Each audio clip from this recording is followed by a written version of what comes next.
மதுரை மீனாட்சி என்பவள் யார்? அதுதான் மிகப்பெரிய கேள்வி. மதுரையில் உள்ள மக்கள் அத்தனை பேருக்கும் மகளாக இருக்கிறாள், தாயாக இருக்கிறாள், உறவாக இருக்கிறாள், எல்லாமாக இருக்கிறாள், மதுரையின் அடையாளமாக இருக்கிறாள், மதுரையில் பாய்கின்ற வைகையின் அடையாளமாக இருக்கிறாள். அந்த ஊரின் செழிப்பு, அந்த உள்ளங்களின் களிப்பு இத்தனைக்கும் காரணமாக இருப்பவள் நம்முடைய மதுரை மீனாட்சி. அவள் வெறும் பெண் மட்டுமல்ல, பெண்ணரசி.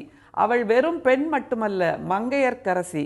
அவள் வெறும் பெண் மட்டுமல்ல, இந்த உலகத்தை ஆளுகின்ற மன்னவர்க்கெல்லாம் மன்னவராக இருக்கக்கூடிய சக்கரவர்த்தினி என்று சொல்லலாம். நிச்சயமாக அவள் அரசனுக்கும் அரசிக்கும் பிறந்தாள்.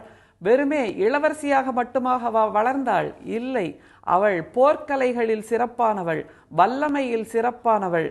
உலகத்தின் அத்தனை உள்ளங்களையும் அத்தனை உலகத்தின் நிலங்களையும் வெற்றி பெற்றவள்.